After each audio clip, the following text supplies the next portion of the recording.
Hey guys, it's Bob Hertzog, the owner of Bob Hertzog Coaching, and I'm here today with Dane Briggs, which everyone knows in our industry here in the Valley.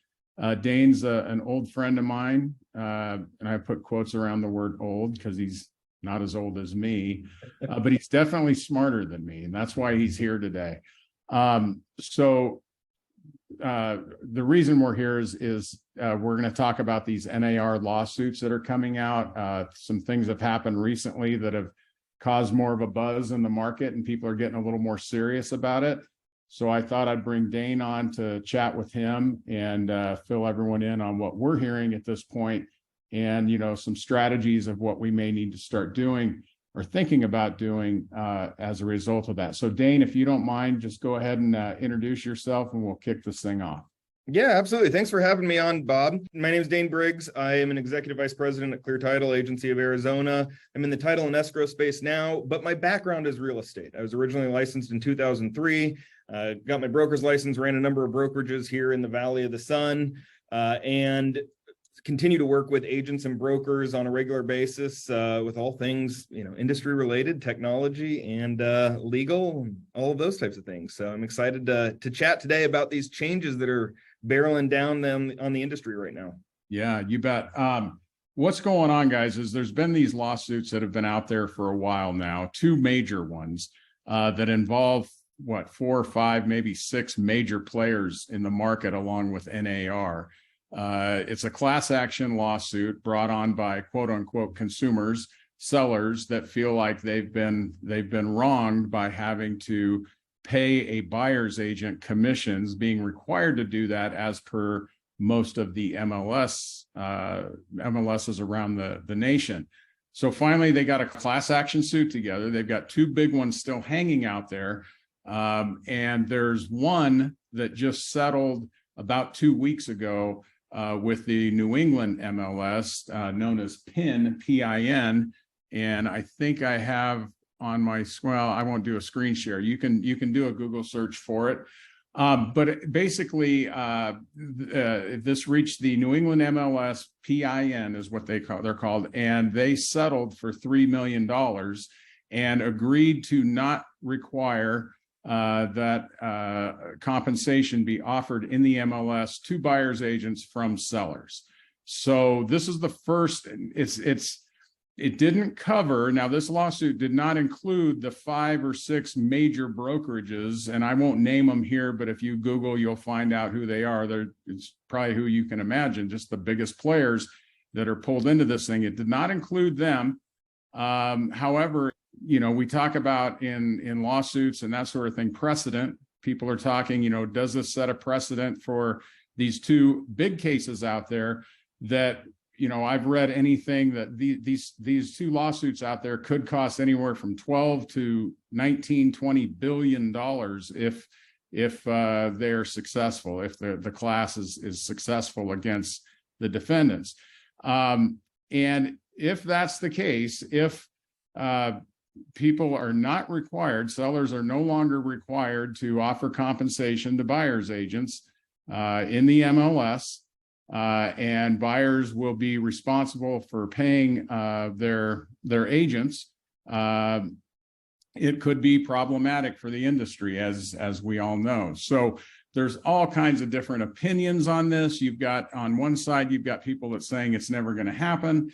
And then you've got people on the other side saying that the sky is falling. So it's, somewhere in between is where we're going to end up on this. We really still don't know a time frame of when these suits might get settled. You just never know in the lawsuit world when things actually settle out. But, most people tend to think that we're looking at like 18 months or so before we start to see anything on this. So I just wanted to give a little bit of background on it. Dane, anything you want to add that I left out of kind of the background on it? In terms of the lawsuits? Yeah. Yeah, I mean, I think when these first came out, Moral was the first one that came out in 2019. And I remember when that came out, it was before it was certified as a class action lawsuit. So at the time, it was just one plaintiff complaining, essentially, that they were wronged. And when it first came out, I remember a lot of the discussion inside the industry was there's nothing to worry about here.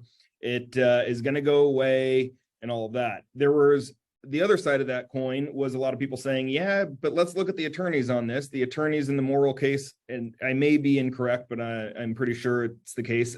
Those attorneys is the same firm that went after Big Tobacco and got all those lawsuits. That's kind of their specialty, is large industry lawsuits. And so then it got certified as a class action lawsuit. Right behind it came the Sitzer lawsuit, which has now been renamed Burnett. And the Sitzer-Burnett case is very similar in terms of the claims, again, going after this mandatory forced compensation of the buyer's agent by the seller. It'll be really interesting to see just kind of how these come to play. I know one is scheduled to go to trial in October of this year. The other one's looking at May of next year on that. So there's going to be a lot of changes. And I think it's important for agents to understand that, one, NAR could win this and the other defendants could win both sets of cases and nothing changes. Mm-hmm. On the flip side of it, if they win, there could be some major changes that come very quickly into the industry and would change a lot of people's way of doing business. And I think that's a really good thing to look at is, okay, what does that business model turn into if all of a sudden the buyer's agent is not compensated by the seller or the listing agent, depending on how you want to look at it. Right. And I mean, there's some obvious things that need to change, right? I mean, as far as buyer broker agreements are going to become the standard now. There's a paper or a letter that just came out from T360, who's probably the largest real estate consultancy in the nation, that basically gave a list of things that brokers should already be doing in light of this fork in the road that we just hit with this lawsuit being settled. And a lot of their stuff, basically what they were saying is buyer broker agreements shouldn't just be suggested by brokers, they should be required starting like yesterday to prepare for this.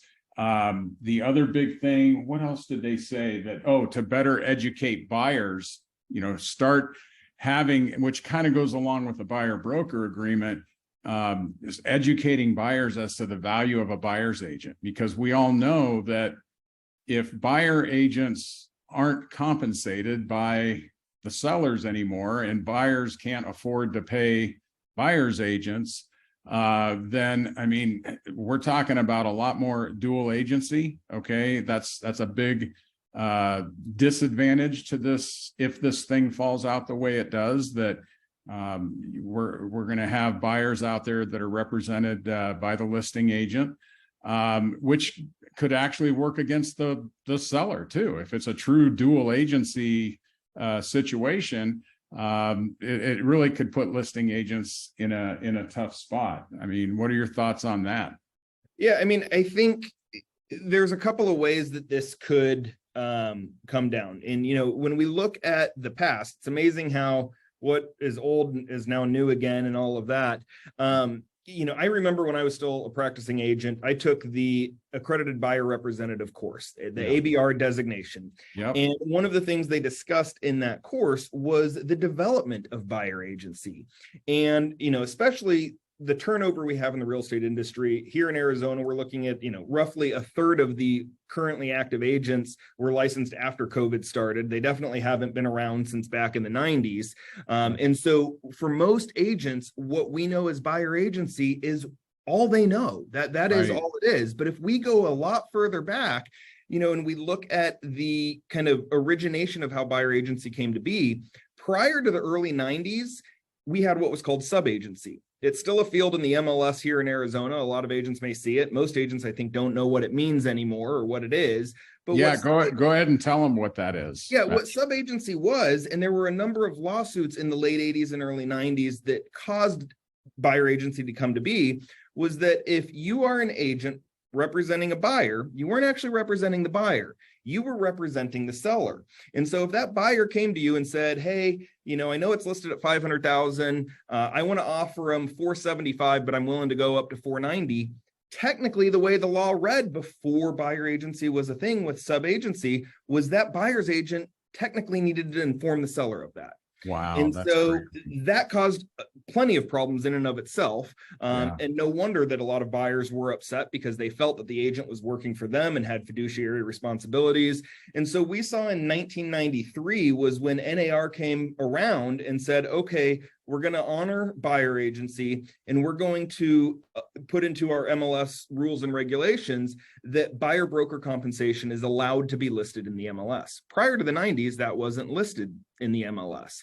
And so there was also a lot of changes that happened at state legislatures across the country that created this buyer agency aspect. Also, as a byproduct, created what we know as limited representation or dual agency, where one agent or two agents from the same brokerage represent the buyer and the seller both.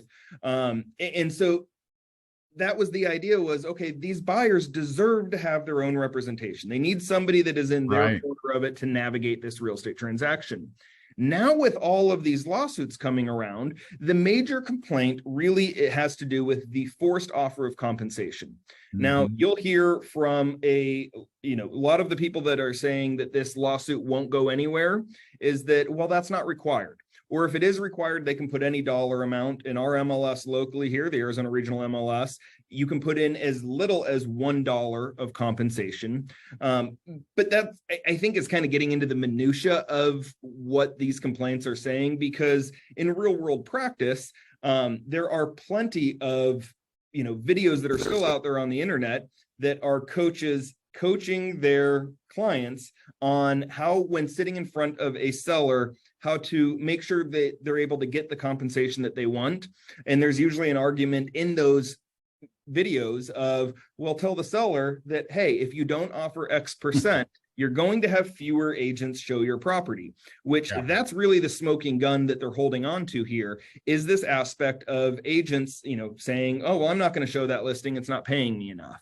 And so what kind of was put out to the sellers was, well, you have to do this. Right. And that is really the crux of these lawsuits, is saying, that goes against antitrust violations. That's price fixing in a sense.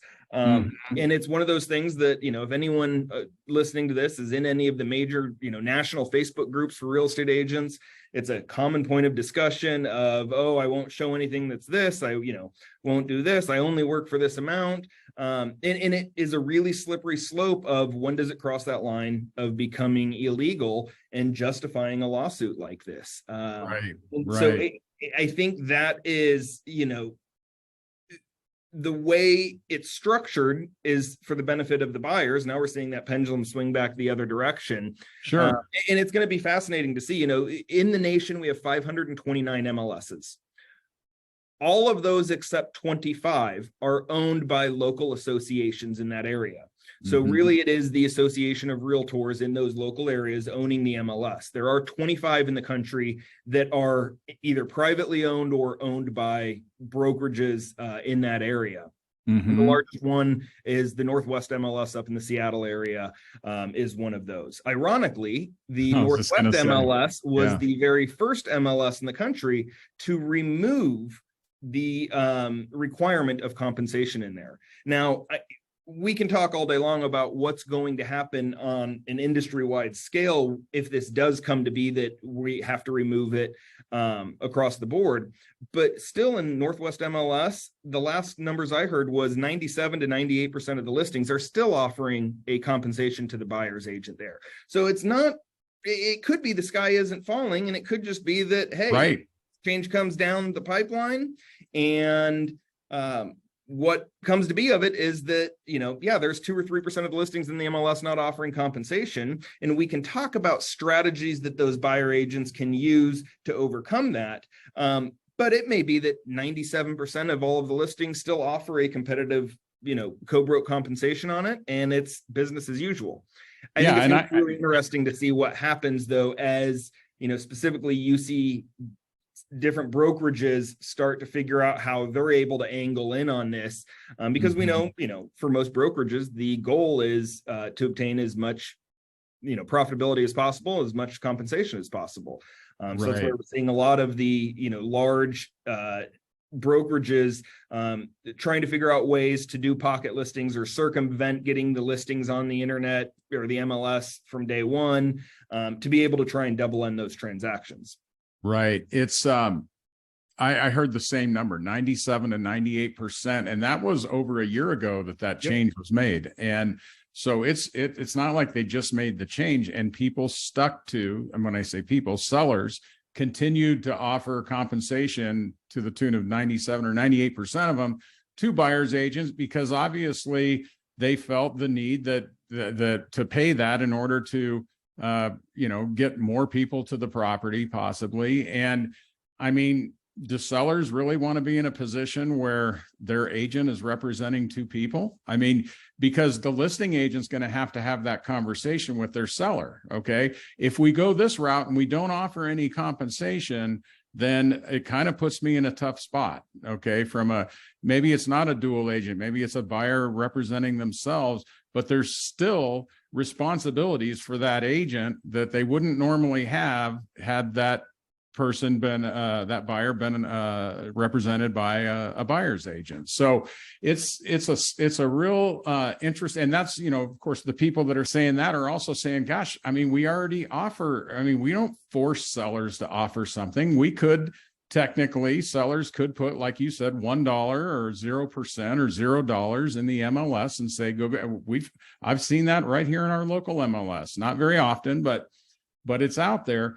But it's like it almost feels like the plaintiffs in this case, there's a lot of emotion. Obviously, some people are riled up about it, and it almost feels like they haven't really done their due diligence or their homework, and they might be just, hoping for compassion from juries and, other people that have sold homes that think that real estate agents are overpaid. And really, I think that is the root of the problem. If you really started digging deeper into this thing, there's some animosity out there amongst the general public thinking that, real estate agents are the most overpaid industry, out there for what they do and what they get compensated for. So I don't know. It's going to be really interesting. Now, well, the other thing I think, just on that for a quick note, is while, buyers and sellers definitely are passionate about what real estate agents make,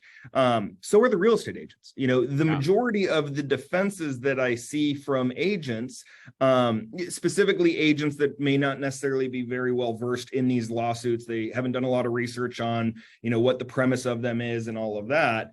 I see a lot of agents that get very upset and worked up about this potential change because it could potentially hurt them in their pocketbooks. Sure. So it's near and dear to them, which is why it kind of creates those inflated feelings or emotions on both sides of the equation, because I understand it, but it's also something that I think sticking our heads in the sand and ignoring is not the way to go about it. Right. And you got to remember the brokers out there too, that especially large brokers, flat fee brokerages that rely on, part-time agents, so to speak, that don't sell 20 or 30 or 40 homes a year. That's a big part of their business model. So because there's a lot of that's the beauty of our industry. It allows people to do this without having to commit full time, right? You can work at your own pace. And I mean, there's a lot of agents out there that will go get their license because they want to buy or sell their own house and then never come back, So one interesting thing that came out of an interview I saw the other day, there was a coach, the real estate coach that interviewed a guy, one of his coaching clients, an agent from Australia. And, in Australia, this guy's sitting here going, I don't even know how you guys do this with buyers agents. we only have listing agents here. Yep. And he said the way it works is the listing agent, I mean, think of it, it's almost like a home builder. The business comes to you. Okay. Yep. So you get a listing, and what's pretty common is to have 1, 2, or 3 open houses during the first week, where buyers come directly to the house, to the listing agent, right? And the listing agent writes an offer if someone wants to see it. Now, if the house doesn't sell in the first week or two, then, every time someone wants to go see that house, that listing agent has to arrange for that, for him to show up or her to show up, or someone on the team. So in this guy's case, what he was saying is they have, like at these real estate companies, they'll have a handful of listing agents and then a whole team of what they call like a buyer concierge almost, that will go out and bring people to the house and that sort of thing.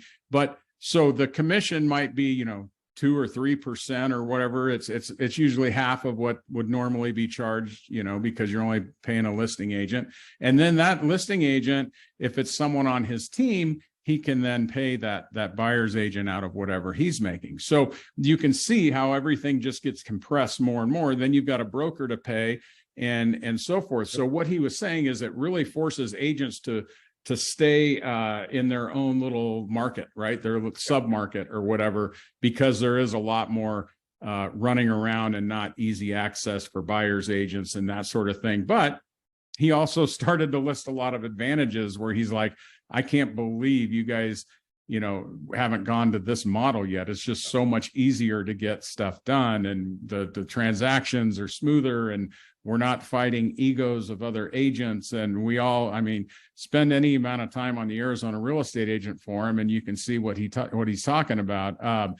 People are nuts out there, and I don't know. It's just like you said.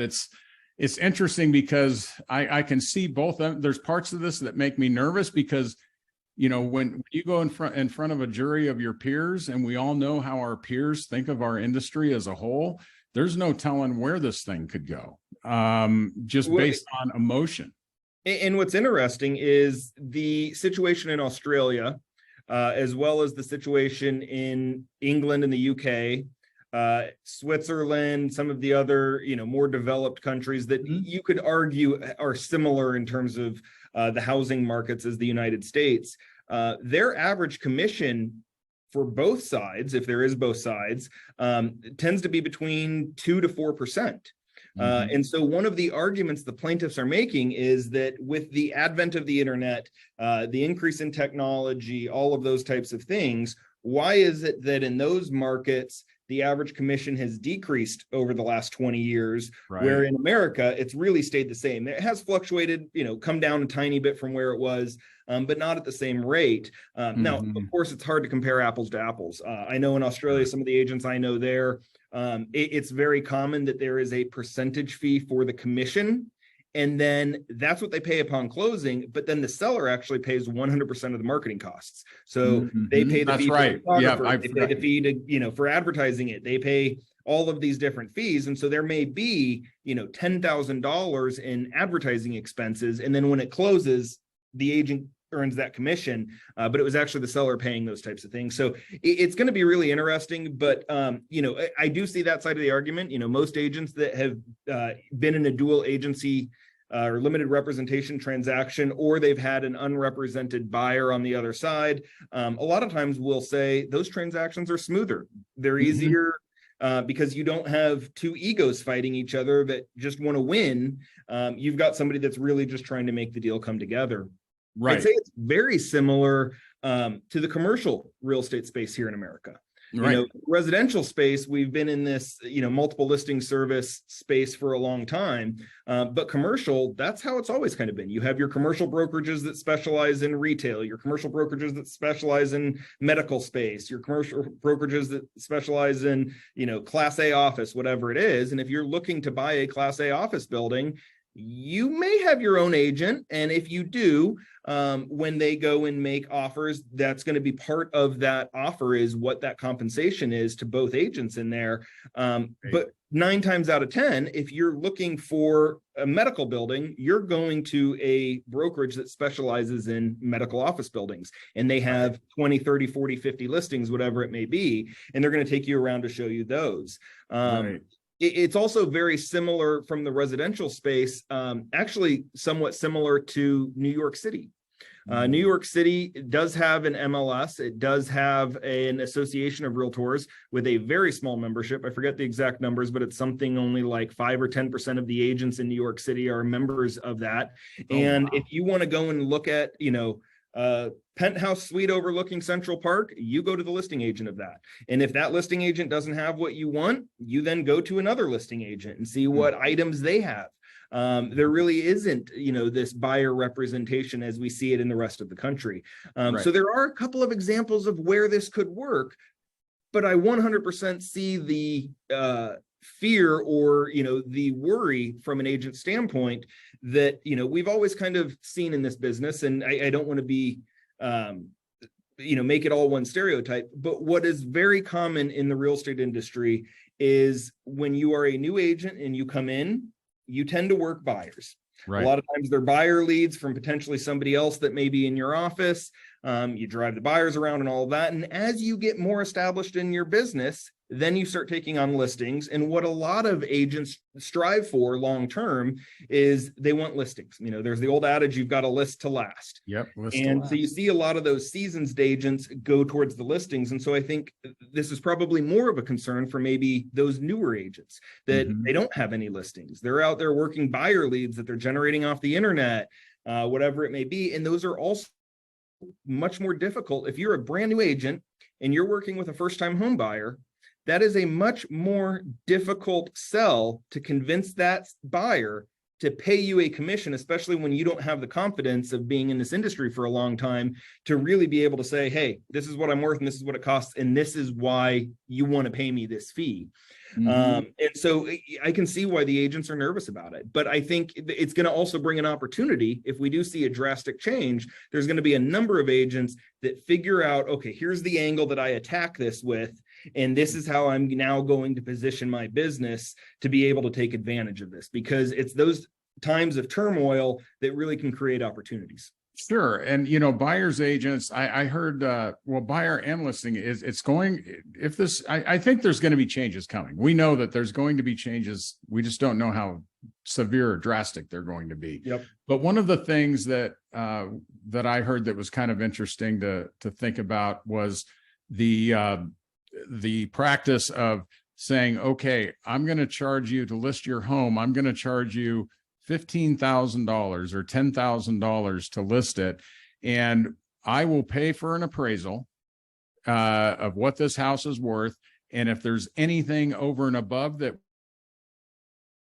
we get for that house above appraisal, we'll do a 60-40 split or a 30-70 split or something along those lines, to where, to the seller, I mean, there's definitely an upside. That agent's going to work harder now, or not harder necessarily, but they are looking out to get as much money out of that deal as possible. If one wins, we all win. Then on the other side, when the buyers look at it and they're saying, well, why don't you pay me if I get the house for $20,000 under list? Maybe we do some kind of a split there. What this is really going to come down to, though, is what are the lenders going to do? Okay, are the lenders going to allow buyers to, if buyers are forced to pay buyer's agents now, are they going to allow for a commission or a fee to be included in the loan? Because they're doing it now.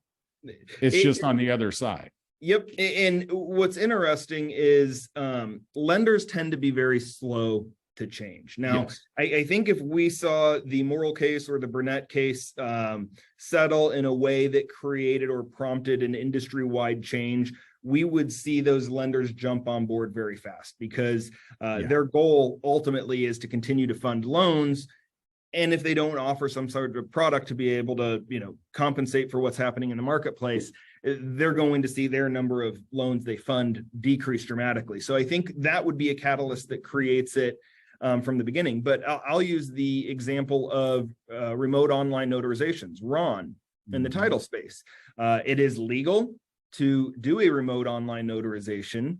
The problem is the lender side of it. There are still a number of lenders that will not allow the buyer to do it. There's even lenders that will not fund the buyer's loan if the seller's side of it is done with a RON notary on it. And so while it's legal and it's possible, we still have those hiccups when somebody asks for that of, okay, well, yes, we can do it, but we've got to check with the buyer's lender to see if they're going to allow it. And so that's going to be the big question there of how long does it take the lenders to get on board? From what I've seen from the Mortgage Bankers Association, this is definitely on their radar. And so it wouldn't surprise me if we see that, come to be fairly quickly or very quickly. But there are some other ways that agents could go about this. It was a common practice back in the REO days after the crash, when agents saw the banks coming in and offering a lot of times substantially less than that agent was used to making or wanting to make on the transaction.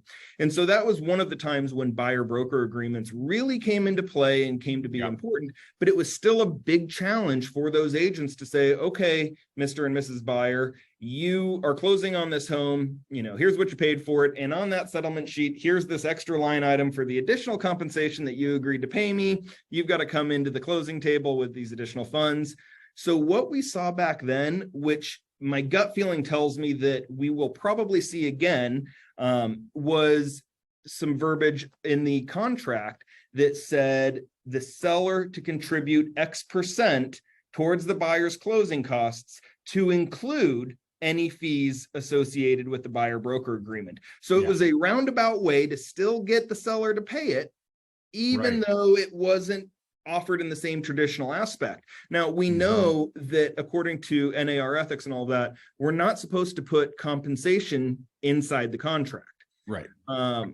This kind of was a roundabout way to do that. They weren't saying the seller to pay X% commission to the buyer's agent. They were saying the seller to contribute towards the buyer's closing costs, which would also include that buyer broker agreement. So I think that probably would be day one. What we would see is a lot more agents and brokerages putting that kind of language in to get compensated. I think if there's still agents out there that are not utilizing buyer broker agreements, that's going to force their hand to where they're going to need that on every single one, which in a lot of states actually is a requirement. It's not here in Arizona, but there are a number of states across the country where it is a required item to have the buyer fill out a buyer broker agreement. So we would probably see some changes there first, and then I could see the lenders jumping on board and being able to finance it. But even if they do that, I think it's going to cause a challenge for a lot of these buyer agents, because even if it's rolled into their loan, let's say it's a $500,000 house, and let's just for argument's sake say the commission is $15,000 on that. Well, now the buyer's getting a loan for $515,000. They know that they bought the home for $500,000. Yeah. And you're still going to have to overcome that objection of, well, why, Mr. or Mrs. Buyer Agent, are you worth $15,000? Yep. And that's what it all comes down to, value, right? And that's what Swanepoel and those guys at T360 said in their thing. You guys have really got to sharpen your swords when it comes to proving your value, proving your worth. And one thing I'll say about real estate agents and getting paid, you've never seen real estate agents get more creative than trying to figure out how to get paid their commission. So where there's a will, there's a way, and somebody will figure something out. There's no way to cover all your bases in there in one of these lawsuits. There's going to be people that figure out a way around just about anything in our business. Real quick, let's talk about the advantages. Yeah. Okay? Let's say that the worst possible thing comes to fruition here, and in NAR, we all just get our butts kicked on this thing, and sellers are no longer, forced to pay buyers agents, and this thing catches fire, and sellers unite and say, guys, don't do this, don't quit paying buyers agents, so forth. I mean, one advantage that comes to mind right away is the weekend warrior and part-time agent goes away, right? Yeah. I mean, there's no room for them anymore. It's the list to last thing.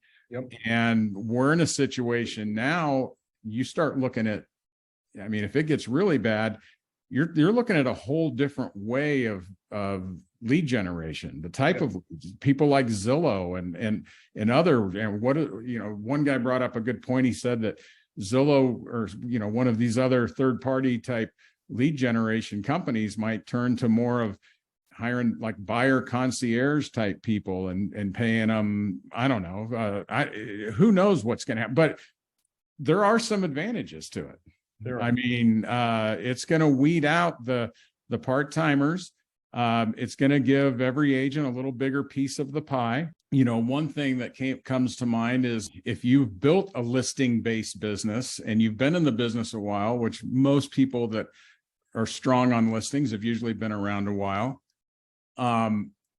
These buyers come directly to you, to your listing, and if they're interested in purchasing, guess what? They've got a house to sell. Okay, so you don't care about getting a buyer's commission in that case if you're going to be getting another listing for selling your listing. So you can see where this thing could really build up, and now you've got this rainmaker listing agent that has assistants holding open houses at different listings of his or hers. So, it like anything, any crisis, there's always something good to come out of it, right? I mean, depending on how you look at things, but it would definitely thin our ranks. Yes. I think that would be the most immediate effect would be. Now there's going to be a little bit of a delay just because of the way people are licensed and renewal periods and all of that. Sure. But it would definitely put pressure on them. I think there is a great opportunity for listing agents to be able to take advantage of this. If we go back to when we really started seeing IDX come about, the virtual office website backends, the VOWs, and then into syndication and all of that. The common complaint 10 years ago was, I don't like Zillow because this is my listing and I should get all of the leads off this listing for free. Well, for a listing agent, this actually could be good news. Right. Because now they're going to, be looking at likely, seeing a surplus of buyer leads. I also could see this potentially putting a lot of pressure on these small independent brokerages. It's one thing to be a brokerage with 1,000, 2,000, 3,000 agents that are all generating listings and then therefore creating a kind of small ecosystem within themselves. Right. That then becomes pretty challenging if you are an office of 3 agents. Absolutely. I mean, there's just, you don't have the market share to be able to compete with it. We've seen this. There's a national franchise, well, not franchise, but a national brokerage that they've really built their business on trying to double on the transactions. Their business model is get the listings. We figure out a way to, be compliant with the clear cooperation policies that NAR put in place, but they have that window where they're the only ones marketing it for a few days before it has to go into the MLS. I think those types of brokerages are probably the best poised to take advantage in the short term of it. But I think there's a lot of opportunity for agents to be able to take advantage of it also. But what they need to start doing is really figuring out their game plan and their business plan of, okay, this could come down a couple of different ways. And if one way is that buyer compensation disappears completely, what is my business plan going forward?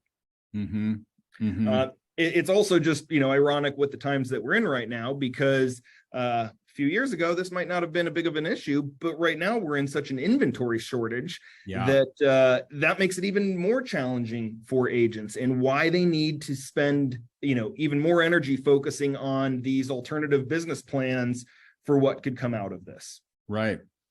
Yeah, it's going to be an interesting time, the next 18 months or so. And I, again, I don't think it's time to say the sky's falling, but at the same time, this isn't a time to put our heads down in the sand and forget about it either, because changes are coming. We just don't know how big they're going to be yet, but there's going to be some sort of a settlement. We hope that with the dollar amounts that they're talking about, it doesn't sink some brokerages. Okay. And obviously, if we're talking about those kind of dollar amounts, then we're going to be definitely talking about settlements, which means we might be giving up more than we want to in terms of agency and compensation and so forth. So it's just good to open this up every once in a while and have the conversation. It's good for brokers to start talking about ways that they can prepare for these changes. I think the best advice that brokers, team leaders, and agents can leave with today is to really bone up on the buyer broker agreement trainings out there, how to, convince people, again, of your value. That's what the whole buyer broker agreement sales pitch is proving your value and saying, I'm worth this. Okay. You don't want to go against a listing agent. You want me in your corner. Well, and I think that point right there is something that agents can start working on today, is demonstrating that value. You know, in 2020, there was a DOJ lawsuit against NAR. There was a settlement that then got undone. But part of that settlement that NAR made with the DOJ was that they agreed to have the MLSs display the buyer broker compensation on IDX websites. That was never the case before. They also were they agreed to prohibit agents from being able to filter MLS searches by commission, because what some agents were doing, and not everybody, but some agents were going in and saying, okay, I have a buyer looking for a 3-bedroom, 2-bath home in this price range in this area. Show them all of those that have at least X% commission, and ignoring the other ones. It's an example of shooting themselves in the foot, because that's the exact type of behavior that caused these types of lawsuits. The last part of that settlement was that they prohibited agents from advertising their services to buyers as free. Yes. And this is one of the things that I have tried to explain to agents for years, was that, yes, on the surface, that sounds great. We saw these types of advertisements really around new home builds a lot. Why wouldn't you have an agent representing you? It is free to you. Well, something that is free has no value to the consumer. And so if you've been marketing or are still marketing yourself as, use me as your buyer's agent because it's free, you're going to have a bigger hill to climb when now all of a sudden they have to pay it, because you've built your value proposition on I'm free. Where if you start going in today and saying, hey, it's going to cost you, this is what it's going to cost you. Yep, right now the seller's going to pay that, but here's what you're getting for that price. You're starting to build those stepping stones of being able to transition into potentially having to charge that buyer directly for your fee.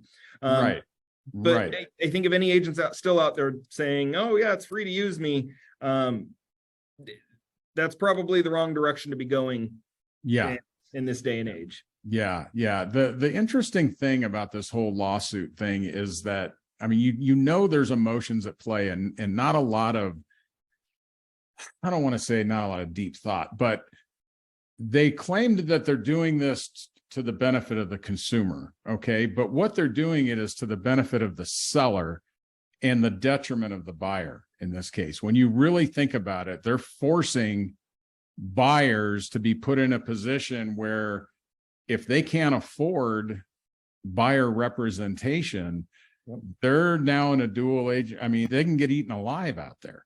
So, and I know that NAR, that's already a big part of their argument, is you're stripping our buyers away from getting that representation that they need so badly. And it goes back to what you were saying about the sub-agency thing. I mean, we did this to help protect buyers. Now we're going to go backwards again because we've got some power, money hungry attorneys and some emotional sellers and people that just think real estate agents get paid way too much. So bottom line is things are going to change. We just don't know how much they're going to change by, and we just need to start preparing for the changes that are coming, because we know at the bare minimum, buyer agency or buyer broker agreements are important to begin with, and this just puts more spotlight on those. So absolutely.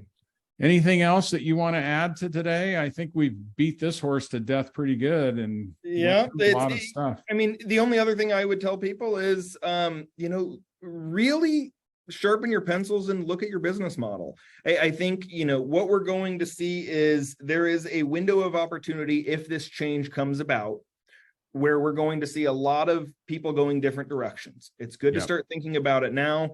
We may see some drastic changes. We may see something, more similar to Australia, where there's a percentage commission fee, and then there's the advertising dollars on top of that that's billed by the brokerage to the seller for the direct costs in it. We may see on the buyer side, things go more towards an hourly rate.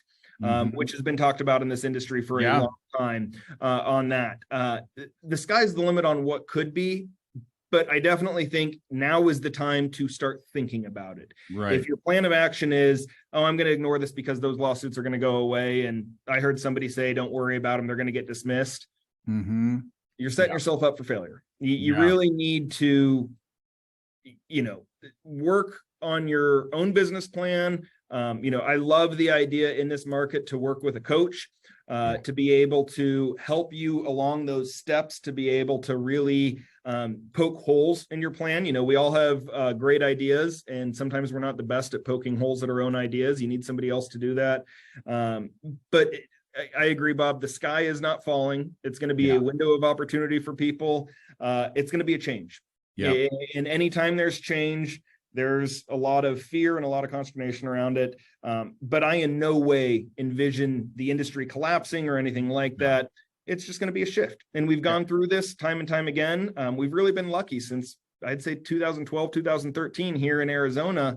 The market's been the same. It's been a seller's market, usually a slight seller's market. And, you did everything the same. Well, now every agent's doing things the same. And so this is going to be your opportunity to differentiate yourself, set yourself apart from the competition. And I think there's going to be a number of people who end up coming out the other side of this significantly more successful than they were before, because they figured out how to take advantage of the changes.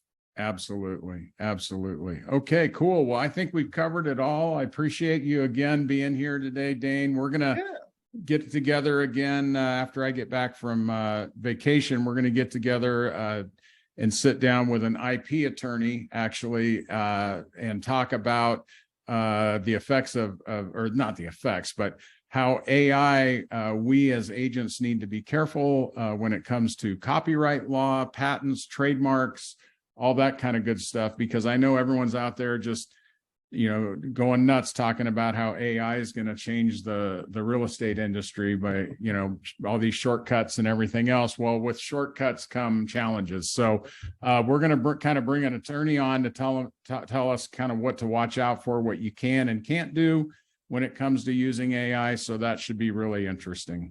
We're looking forward to it. Right on. Thanks again, Dane. Absolutely. Thank you, Bob. Yep. Everyone have a good one out there. See ya.